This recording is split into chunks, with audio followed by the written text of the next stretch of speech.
I don't like the fixations of life where, okay, I have to get a job, I have to do it in this, and I'm going to do this for the next 60 years. Why?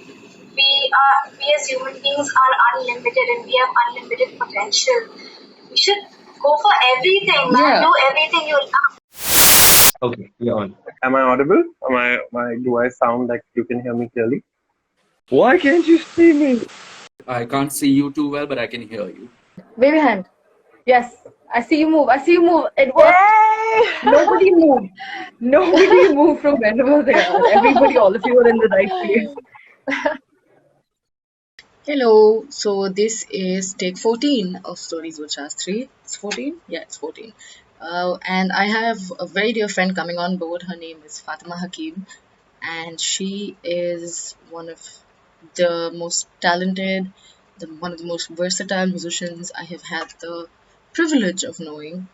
And yeah, we're going to discuss a bunch of things like, let's say, I don't know, we're going to talk about music, we're going to talk about yoga, we're going to talk about Germany because I know nothing about Germany, I've never been there. So I'm just waiting for her to join. I think she's here. Hi!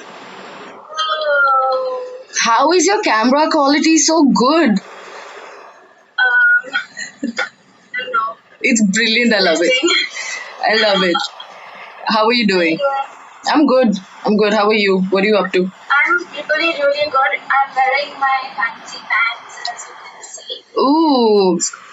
Putting butt right there. Everything's good. This is good. Happy. That's good. I'm glad. I like. Yes, you should. That's the most important thing to do, always. I love what you've done with your hair. Why did I not notice it the last time we spoke? I dyed up. Sometimes it reminds me of grass that's gone, like, when you punch someone really hard, their skin turns purple. It reminds me of grass that is being punched into. And of a bruise. Kind of a bruise. Yeah. But grass bruise. Okay. That's sharp. I like to Okay, could you tell our listeners a little bit about you? I know that you're a musician primarily and you teach, but I still want them to know a little more about all of that. Okay, so I am a musician. I have been a musician since I remember being a young baby. Let's go way back. I study jazz piano. Okay. I have instruments and I've come across them. But I just like playing instruments, they make me happy. I like discovering them, exploring everything about them. Apart from that, we have a family business. We make bags, we make upcycled products, second-hand sarees. So it's really nice, it's an upcycling business. Makes me happy. Lots of beautiful sarees that go to waste. We turn them into something you can use, reuse again. Apart from that, I am currently professionally studying yoga and music, which is something connected me the most. I also teach yoga. I did a class too. Okay. In India, of course. Right now I live in Germany. I can show you guys my view. It's really pretty. It's super pretty. That's precious. This is where I live. Makes me happy. There's people cycling around. That's so precious. Yeah. So yeah, that's me. So I'm going to probably touch upon a little bit about various parts of your personality because there's so much to talk about. I want to start with the fact that you teach children. So what is it like to teach children, and what do you teach them, and how do you work with them in Germany? Okay, so currently I'm doing a year of social service in Würzburg, it's in Bavaria, in Germany. And I work at a Waldorf school, so lot of schools Steiner focus schools. on Yeah. they kind of focus on learning by doing and experiencing, not just theory, not just like how I went to school. I was always in front of a book and I was like, why do I even have to read it? I could never comprehend. And this is really cool because they have a very creative outlook towards education, Yes. which is that's amazing, man. So right now I work with the kindergarteners and super cute. I think they teach me a lot more about life than I do. I think it's really cool also that I got this opportunity to be at this school around children because personally to me my inner child is the most precious part of me. Yeah. So I want to be young till I die. Literally, I want to not go through adulthood. I also don't believe in age. I think it's just a number, so you can be as young as you want to be and as old as you want to be as well. I suppose it's a personal decision. It is. And working with children helps me connect a lot with my inner child as well because we spend the day painting and playing games, and sometimes I'm a hexer. Hexer in German means a witch. Okay. So I have to be a witch and I have to go chasing them around the playground, and that's how we play, man. And this is the work structure that I have. It's pretty fun. It's really amazing. We spend the day crafting. They think I can draw well. Like, they get really excited when I draw like a mountain. So it feels great, man. But I have such a different perspective towards them. Like, shit, like, I suck. And I'm always surrounded by artists. The closest people in my circle are all amazing artists. I'm like, just teach me how to draw a circle without using like a bowl or a ring or something, and that's victory for me. So yeah, working with children is amazing. I think there's a lot that I can add to their lives, but I also believe that there's a lot more that they are adding to my life. Yeah. A lot of happiness, a lot of positive vibes. Yeah, and a very free state of mind because if you can remember when you were a kid, you didn't give a shit about anything in the world.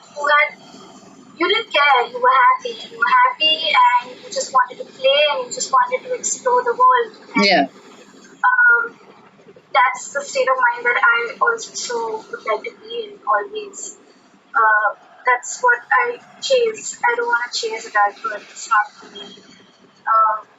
I don't like dealing with anything that makes me anxious or feels like work. I want it all to feel like play. So now I'm watching this. What's the most interesting thing they've said to you that you didn't think about? At work? Yeah, the kids. With the kids. Yeah.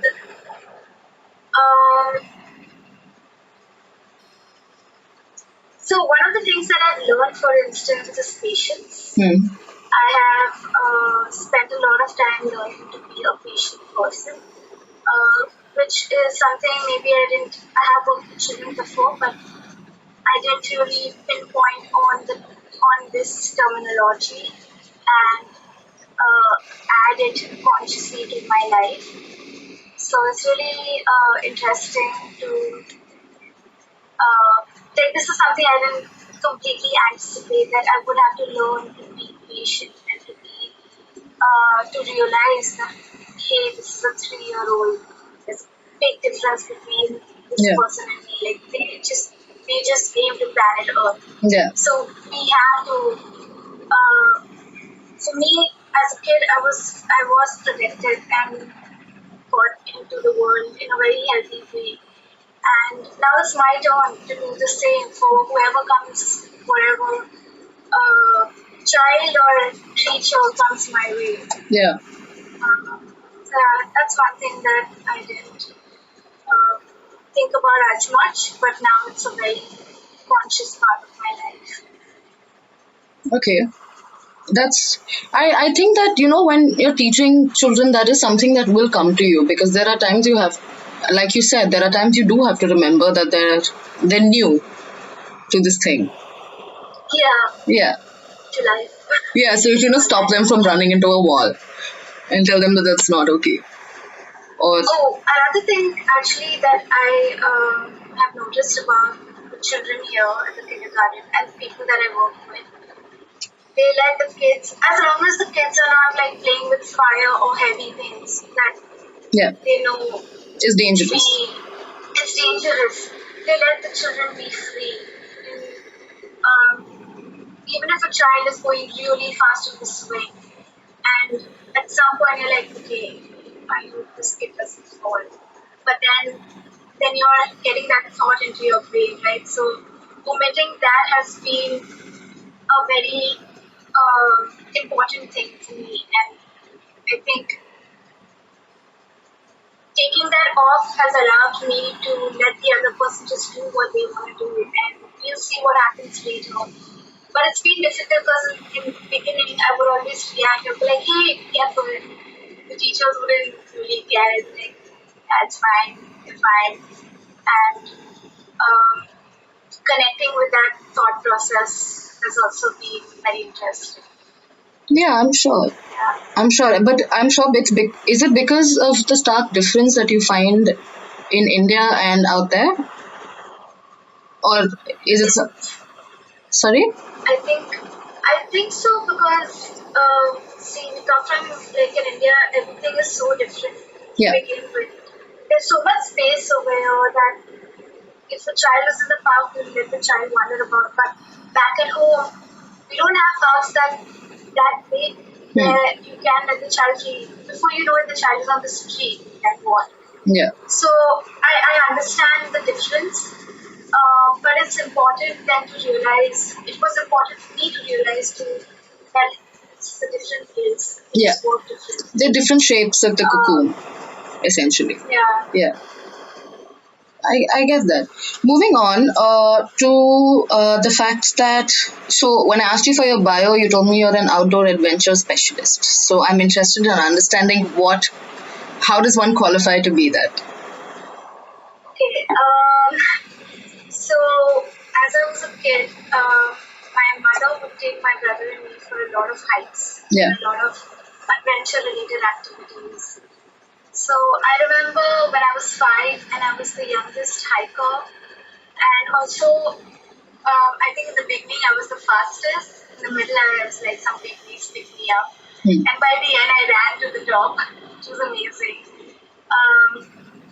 And having that memory where I was known to be the youngest hiker on a particular trek it kind of stayed with me. It felt amazing. When I was 14, I joined Pugmarks. Pugmarks is an organization in India, which is now with Nature Trails. They work together as one. So I joined Pugmarks after doing a lot of camps with Pugmarks as a camper. I went on to becoming a volunteer and an instructor. I worked with them till I was 18. We would take people for camps, adventure related activities in the nature, in the wild. And then when I was 18, I had the opportunity to go to the States and work at a summer camp over there as an outdoor adventure specialist. I applied for it, of course, and I wasn't really doing anything better than that in my life, better than that opportunity. So I took it. I went to the States. We were there at the camp for 3 months. For 7 weeks, there are 7 weeks. The children are there for 7 weeks, and 2 weeks before and 2 weeks after we stay for orientation and stuff. And that's when I learned to tie the knots, quite literally. We would do a lot of camping, rock climbing, rappelling, zip lining. So I've been professionally trained to do these things. I can put on a carabiner and let you off the zip line. I didn't know that about you. Yeah, I know. Not a lot of people know that about me. But yeah, I can throw you on the zip line and please don't. basically show them your leg. helps you get over Maybe. the crush. Yeah. So I did that particular year. It was amazing. It was an amazing summer for me. I always wanted to go to New York and go to the States, take a trip there with friends, right? And yeah, I managed to do that, managed to pay for my expenses. It was a really cool experience. Then I did it again in 2017 at a different summer camp. And then I got really like, okay, time to move on. And then I had this opportunity to spend a year in Germany at social service. Yeah. And I was like, why not? I like working with children. They're happy people, they're happy little beings to be around. So it's just That's, a very experience. yeah, it's been quite an interesting journey for you, right? From whatever I can tell, going from Pune to the States to Germany, and Yeah, I was going to Bombay before. yes, Bombay also. I remember. Yeah. So, would you say that yoga was like the one constant that you had, or did it come along the way? Oh no, everything came along the way. I think the only constant that I remember having was singing. So I was singing since I was a kid. But everything else came along the way. The music production, the DJing, the yoga, all the other stuff. Yoga actually came into my life, I think, 5 years ago Mm-hmm. when I religiously started practicing yoga. And the thing is, when I started, the day I started, I never stopped. It was an instant connection with yoga. And my mother's actually also a yoga teacher. Also studied yoga, which inspired me to go on and study it. And she did it in 2015, I suppose. So everything came around the same time. So both of us, we went on that journey together. And the more I study yoga, the more I realize that there's just so much to it. There's just so much. And I truly believe that I want people to realize that yoga is not stretches. It's not just the postures that you do. It's really quite literally my way of life. It's how I have been able to connect my body with my mind, with my breath, with my soul. I feel one. I always feel alive. Every yoga session that I take, it brings energy back into my system. And that's something I did not experience with working out, for instance. Working out was just go to bed after, or go back and start doing jump, because that's the kind of person I am. But yoga fulfills me. So it's a very great thing that I've caught on, and I think now it's gonna stay it's gonna stay. So It what? came from the beginning, but yeah, It came along the way. So no, I'm sorry. I wanted to actually ask, what do you think a person who's interested in practicing yoga could, how could they start? Are there any resources available online? If, for example, right now, since they may not have access to a trainer one-on-one, I mean, an instructor, not a trainer. Honestly, right now, I know a lot of people, a lot of amazing people, including my teacher, who are taking online yoga sessions. And I also do take yoga sessions, and I take them online. But as of now, the students that I have are students who go with me as well. And I'm very comfortable teaching them from a distance. I don't think I'm professionally trained to teach anyone else who's never done yoga from a distance. I need to be around, I need to be physically present, because the way you do your postures makes the most difference. There are a lot of like little subtle movements that you have to do and that you have to always be aware of. And there's a lot of online sources, and I can also definitely link up to whoever you want needs to go online and start practicing. But I promise that it'll be amazing. It will be nothing short of amazing. You'll never leave your yoga session feeling tired or feeling relaxed, not feeling relaxed.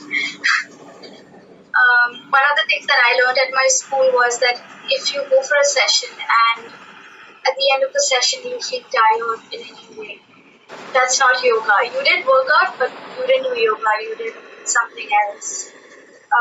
It really eases up your mind. Right. So for those of you listening, send a message to Fatima and ask for your queries, and she could probably either help you with the resources or teach you whenever it's possible. And Malay just asked whether you'd help with her, whether you would help him with yoga, which is. Well, he helped me with plants 5 years ago, so I will definitely help him with yoga. Did he? He's the reason I can do plants now. Really? Malay, you have to help me too. I'm dying already. It'll be fun. So, moving on to another aspect of your personality and your life in general is Pagal Poona, which is a family-run business, like you said. So, how did you guys come up with that name? How did all of you, figure out that, okay, this is it? Okay, so I have to rewind to the beginning of the story where Nadine, my sister-in-law, was traveling to Germany to meet her family. And this was like her 10th, 11th trip back home. And she's taken all the bindis and all the sweet dishes from India, the son papdi and the scarves. Yeah. All the Indian stuff. She's done that. It's all done with. And she was just thinking about something new, like what could she now take back home that's fresh for her family and her friends. And while she and Mo were brainstorming on this subject, they had the idea. It just came out of nowhere. They had the idea of, hey man, like these saris are beautiful. I've taken these saris. What if I can take these saris to Germany and as bags? It started with drawstring bags, and I can show you the bags as well if you'd like. Yeah, please. Okay. Yeah, after. Yeah. And we come from Pune, and we think we are Pagal. Right. So yeah, it wasn't really a lot of brainstorming on the name. The name also just came as the idea. But that's great. I'm glad you're working on upcycling, because I feel like that's really picking up now, and it's brilliant that you're promoting the whole idea of recycling and reusing. Yeah. It just really. Yeah. I'm sorry. It really works. Show me the bags. Okay, hold on. I need to just quickly go grab one. Yeah.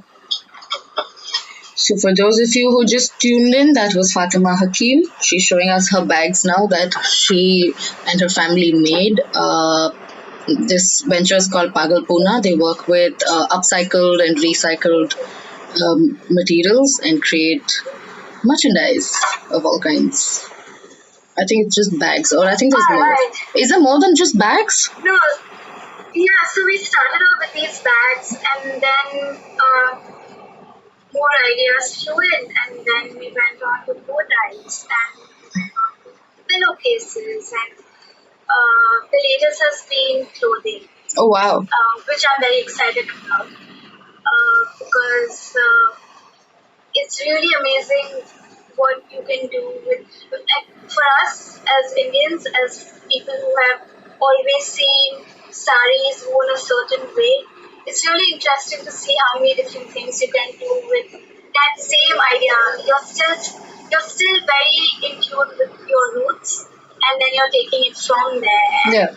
It's crazy how many ideas you can come up with. So I got you 2 bags. Okay. To show you. Ooh, that's pretty.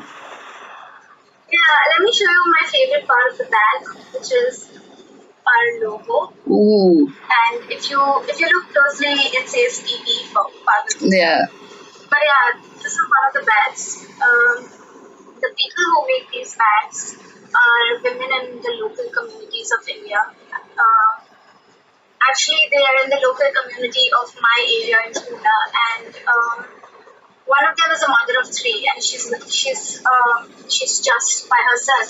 She's a divorced mother of three, and this is great for them. I think it's been an amazing opportunity for them as well, because they get to earn something and they get to also have a creative output in their Yeah. field.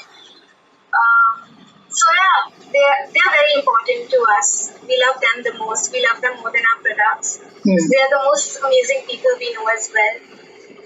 Oh, that's cute. That's cute. Someone What was just, the other one?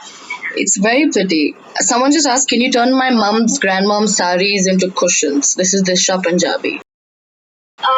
Disha, I can gladly do that. Maybe you can send them to my house, you know, where I stay. And maybe post-corona, because right now we don't want to get any work done specifically. People should stay safe right now. But yeah, of course, gladly. Yeah. Okay, moving on. Now I want to talk about Fatema, the artist. So, what made you start all of your projects? You have Moon Roots with your brother Hannan, you have Chasing Rainbows, and you have Discokid. Yeah. So, what are they all separately about?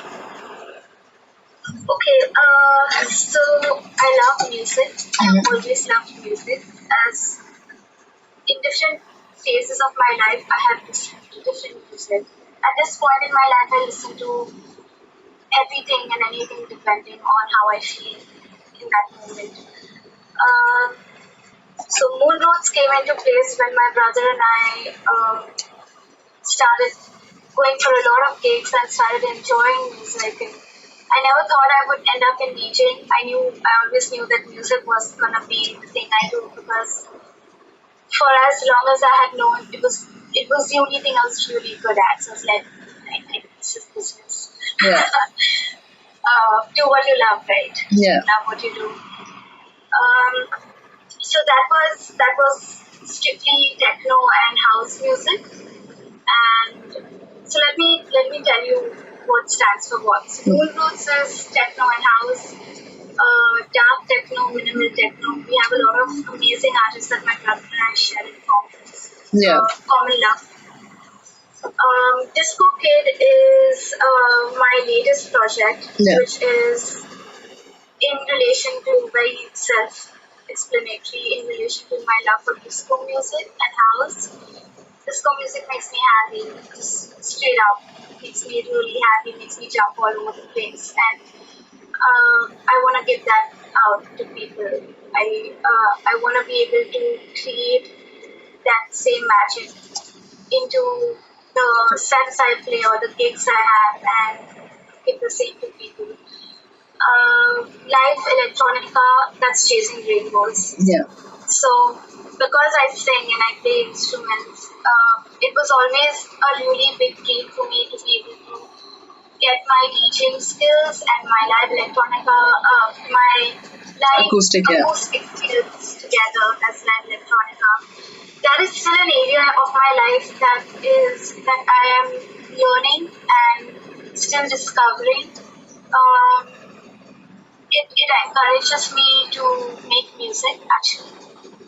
And it's also as important as the other two projects. So all these projects are me in different forms of my own identity, because I don't consider myself to be genre defined, and therefore it's really important for me to still do what I love, right? Yeah. I don't like the fixations of life where, okay, I have to get a job, I have to do it in this, and I'm going to do this for the next 60 years. Why? We as human beings are unlimited and we have unlimited potential. We should go for everything, man. Yeah. Do everything you love. And I also do a lot of live acoustics, and you've been for my live acoustic gigs. So that's another thing that I love doing. And why should I have to stick to one genre because I have been known to do those things? That is just something I like to do. but my identity still remains intact, which is Faceted, yeah. yeah. So these different the different sides of you. So, one thing I'm trying to understand is a lot of music producers specifically.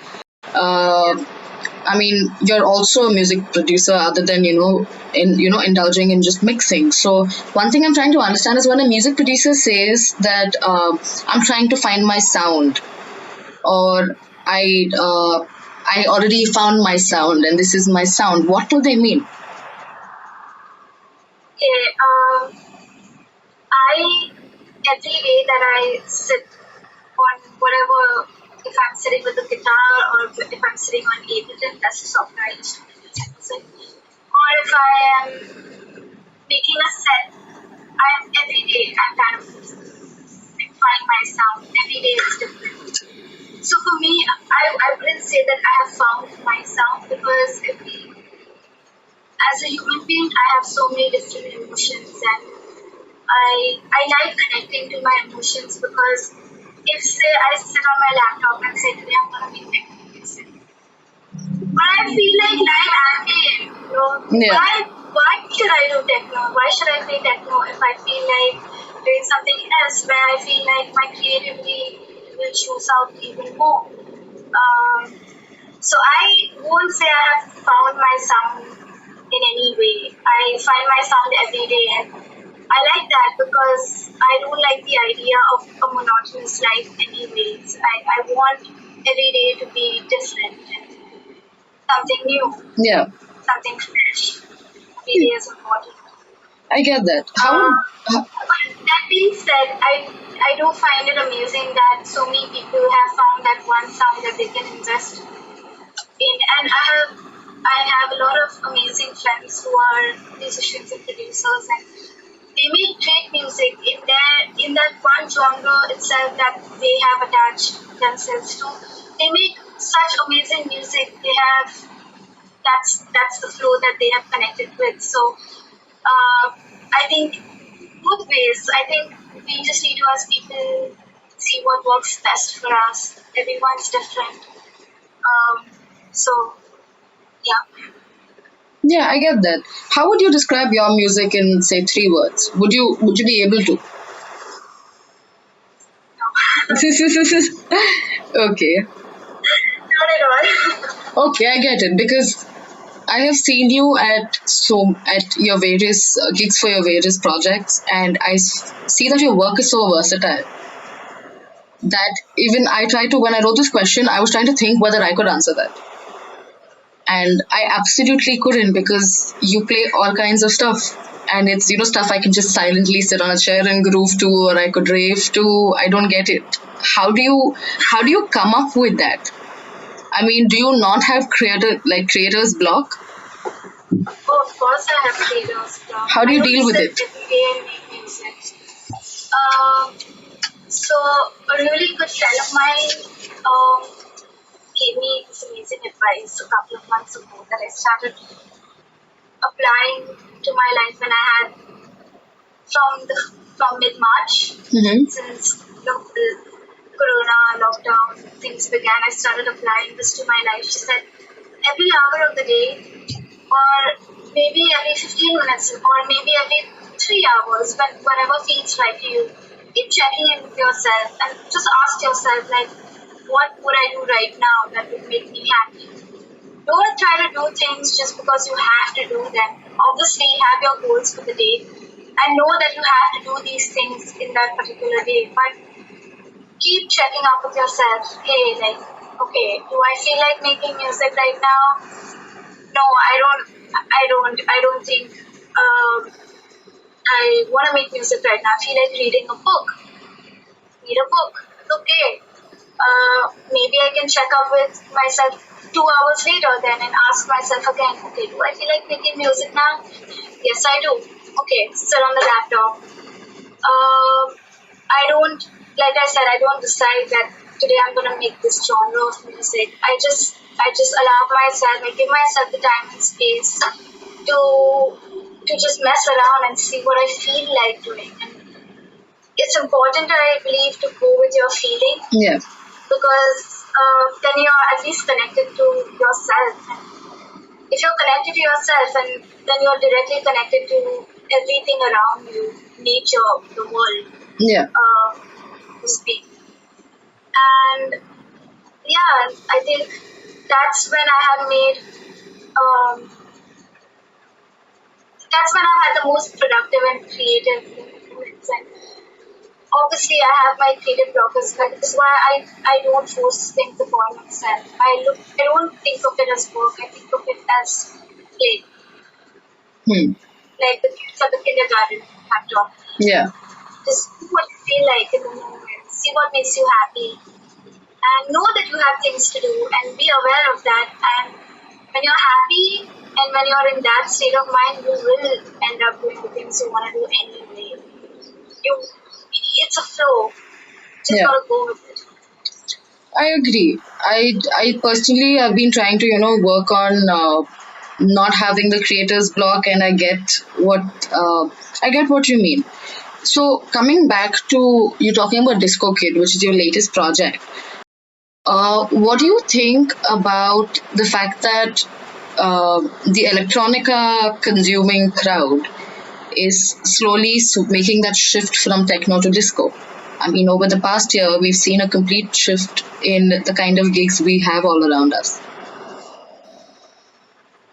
Okay.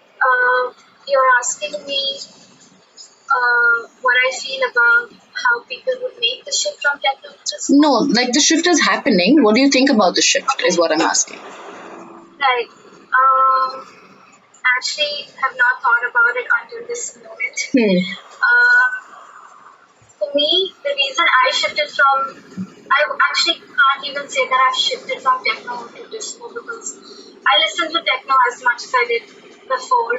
The reason I don't play a lot of techno anymore is because my brother is in India and I'm in Germany. We can't really play together.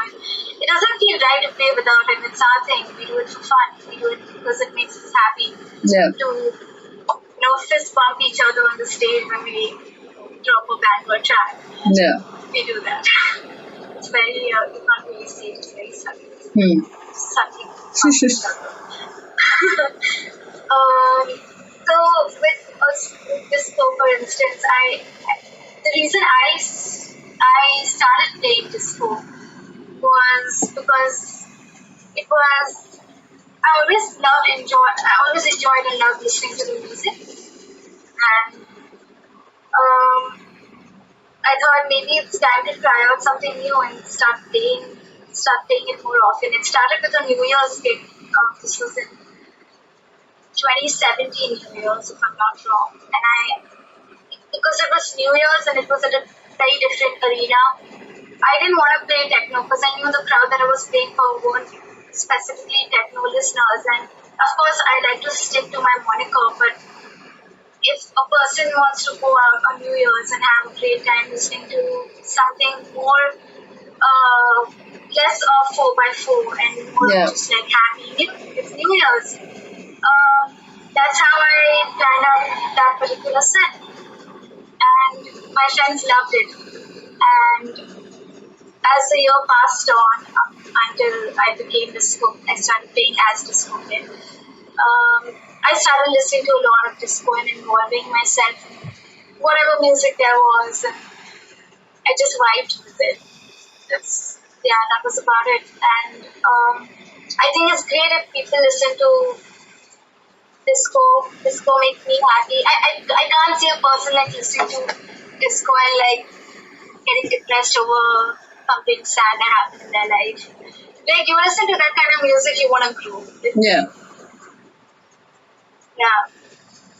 So I think it's pretty cool that people are listening to so many different genres, because there's so much music out there. You should listen to everything. There is. So you were talking about, performing with your brother. While you're performing, what is the strangest interaction you have had at a gig where you were performing? Oh, there's strangest interaction with other people? Yeah. Or with other people. I don't know what else you thought.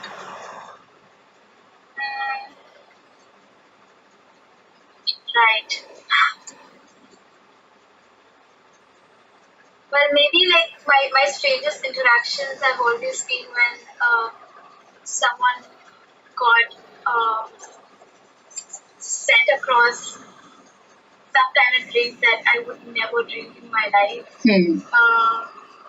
Like Bloody Mary. I'm sorry for all you Bloody Mary lovers, but it's just like, I don't know, man. Yeah.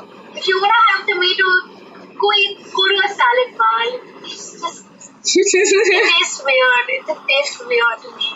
Yeah. I can't think of anything particularly strange that has happened, at least right now. There have been so many gigs and every gig has been different. Oh yes, there have been some gigs where people have walked up to us and asked us to play dance music. And we weren't really standing there and having an open mic or anything. So, kind of confusing. So how did you guys react to that? So we just said okay and continued playing what we were playing. So, yeah, it was just hilarious. Like you're playing dance music and someone comes up to you and asks you to play dance music. Yeah, and just what have I been doing up until now? I don't know who should have an existential crisis in this situation. But that's funny. Oh, another strange thing. Now it's all coming.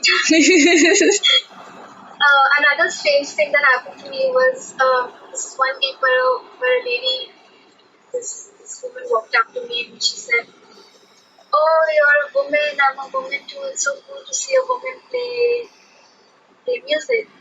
And I said, "Okay, cool, cheers." I mean, that was cool. And then 15 minutes later, she comes back and asks me to play something else. And I said, "Didn't you just a while ago compliment me for being who I am and, Yeah. being an independent person, playing my music, and then you're coming back like 15 minutes later and asking me to do something completely opposite." So how did you react to that? When I'm playing, I want to focus, so I just smiled at her. I giggled in my head and went back to just doing my thing. Yeah, I mean, how do you react? Like, what do you say? Go stand in the corner near the plants? I mean, It's too loud. You can't really say that in loud places. I've tried. I'm sure. Do you think do you think there are equal opportunities for women in your industry? Yes. Everybody has an opportunity. Everybody has unlimited potential. So it really depends on what you want to do and what you want to give up for, where your journey takes you. Yeah. And where you want to go with it. But yeah, everyone can do everything I can do, anyone else can do. And I think you'd say that for everybody else on this planet as well. Unless you spent 16 years in the army training hardcore on your body and stuff. Yeah, I can't do that, but where there's a will, there's a way. Yeah. My life goes on course. Yeah, I can see. I already have enough content to market this whole thing when I put it up. But okay, I've seen a lot of female DJs, and somehow in my head I never look at them as female DJs, but I do tend to look at them as DJs. Yeah. And it comes so naturally. But then I also question whether, there is this whole thing about whether this person will, bring in more people to watch their music or watch them perform their music because of this. Because I've heard people say that all around. That, okay, it's because she's a woman, she's, got this following. So what do you think about that? I mean, if I was a man, I'd still do the same things I was doing. Yeah. So I don't think personally it makes any difference to me because I still have to make my sets, I still have to prepare my music, I still have to spend hours sitting on the keys and just learning half, maybe a bar of a piece. Yeah. That's not easy. You learn that later. but I would still be doing the same things that I do now. I would still have to put the same amount of effort. So yeah, like maybe the difference is that I can have purple hair and not be looked at as a dumbass. Yeah, maybe. I don't know any. I actually don't know of any artist with colored hair. Oh no, Sophie Tucker. Tucker from Sophie Tucker. She has colored hair. I don't know if you've seen it. I love them. I really love them. So, coming back, I want to also understand a little more about producing music. Do people who produce music, do they find it more difficult? Is it more difficult for them to find work?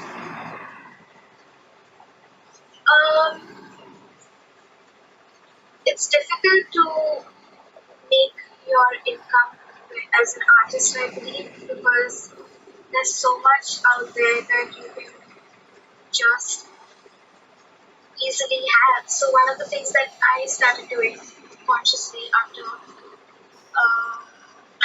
I'm doing a lot more of it now that I can afford to. I buy tracks, which never came to me earlier. But even, say for instance, even when you watch a movie, you spend so much money goes in making that particular movie, and you can so easily watch it for free. And yeah, it's difficult to have an income when there's so many easier ways to figure that out for yourself, to not have to spend that money. I am not a professional producer, so I can't really speak for myself yet. As of now, I produce because I like learning production. I like learning to mess around with the knobs and understand how these things work. I'm curious about it. I know that it does take a lot of work, and when I choose to become a producer, it's not going to be as easy to just have an income coming unless I get into film score or something in different category, or unless I get into commercial music production, which is also something I'm not looking at right now. So I suppose, yeah, I think it's been a blessing to have ended up to becoming a DJ as well through this process, because I could DJ and I could have a flow of income, and then I could not have to worry. I would not have to worry about that, and I could just focus on doing the things that I love, producing music. Can't completely answer this question for you right now, but we can put a pin on it. Let's, and I'll ask you that all over again. Maybe in a couple of months or a couple of years. What's your dream lineup to perform with, where you are performing with them? God, so Just give me a top three. Okay, I wanna perform with Pagal. Okay.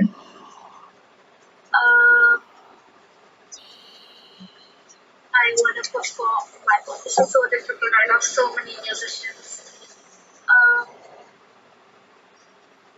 Want to perform at this music festival called Hannan.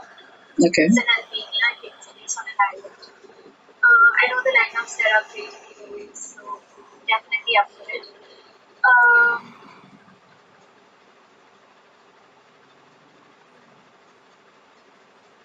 Want to perform for David August. Want to do an opening set for David August. Prepare those kind of sets for when I have that opportunity.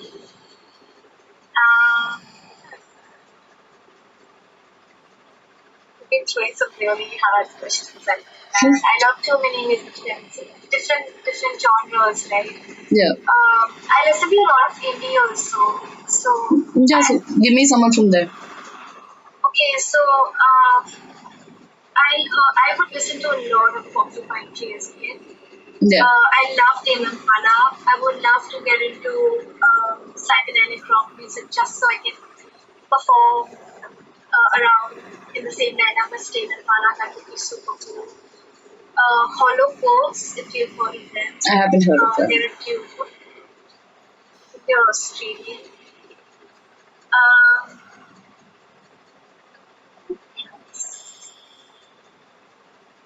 Arup Roy, he's a disco artist Okay. from London. Yeah, he's London based. I love his music. Really cool music. It would be such a fun party. Oh, Yeah, yeah. I'm sure. And I know you are going to get there, considering the way you're going with your music. I really know you're going to get there. Have you ever worked with analog? Analog synthesizers? Yes. No, I just like learning about them. It's still complicated. It's still an area of my life that goes beyond my mind. Too many wires, a bit confusing. Yeah, the only analog I do is everything that is not on my laptop, like Yeah. stuff. But yeah, I find analog interesting. I think it's something I would like to know more about. But I know it's going to be time investing, and when it does seem to happen, I want to invest all my time there. And I want to be 100% there when I learn about analog systems. Okay. So we're reaching the end of our session. So before we go, before I started this call, my 9-year-old cousin got Skype, and because he got Skype, he calls me up like 4 times a day asking me what I'm doing, which is great, and I really love it. And so he's all the way in Bangalore, and I told him that I was interviewing you today, and then he asked me what does she do, and I told him that you teach yoga, you're an outdoor adventure specialist, you teach children, and you're a DJ, and you're a musician and all of that. So he goes like, so I asked him, do you have any questions you want to ask her? And he goes like, why would I ask a teacher a question? And and then later he goes like, okay, then I say, okay, you can ask anything else about her. And he said, she's really a DJ. How does she do all of this? So he has a few questions that he wanted me to ask you. So I'm going to ask them. Just remember that he's 9, so forgive him. But he asked, forgive him for this particular one. I work with 3-year-olds. So He wanted to know whether you've met or seen Marshmallow. I have not met or seen Marshmallow. I have only eaten a lot of marshmallows. That's a good one. Then he asked, how many gigs have you performed? Okay, he's okay, man. I don't know, 200? 100? That's a lot. Over 100. Wow, that's a lot. Yeah. Okay, he also... And it's 2015, right? Yeah, so yeah, it's been, 5 years? This is it's gonna be 6 years soon, by the end of this year. Oh, wow. Oh, wow, that's a long time. Yeah, so I'm sure you've done 100. Yeah, I've never really counted them. Yes, I should do that. he was very curious. He says, how many gigs has she performed? And then he asked, have you ever gone for a jungle safari? Yes, I have. Where? But this wasn't like a proper jungle safari. This was a very mini jungle safari in the south of Goa. Mm-hmm. With last year on my birthday with some of my closest friends, and the only thing we saw were hundreds of fireflies in the midst of the night. That's the max I've got with jungle safaris, unfortunately, as of now. But it was still amazing. It was still beautiful. Yeah, I'm sure. No idea. And at some point, this was in the pitch. Do you know Agonda?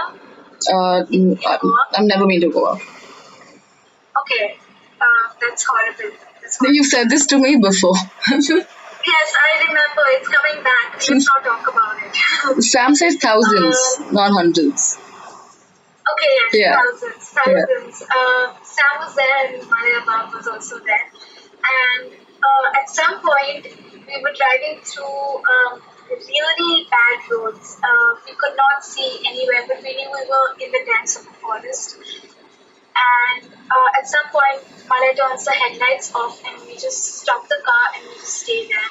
And the second he turned the headlights off, there were thousands of fireflies all around us. Wow. And the most amazing things. All of us, we just didn't speak. It's like, oh, what is happening right now? Oh, he's going to be so excited to hear that. He's going to be very excited to hear that. Okay, his last question to you is, have you ever touched a snake? Yes, many What? times. Okay, he's... Working at summer camps. But I have never had a venomous snake, only Yeah. the non-venomous.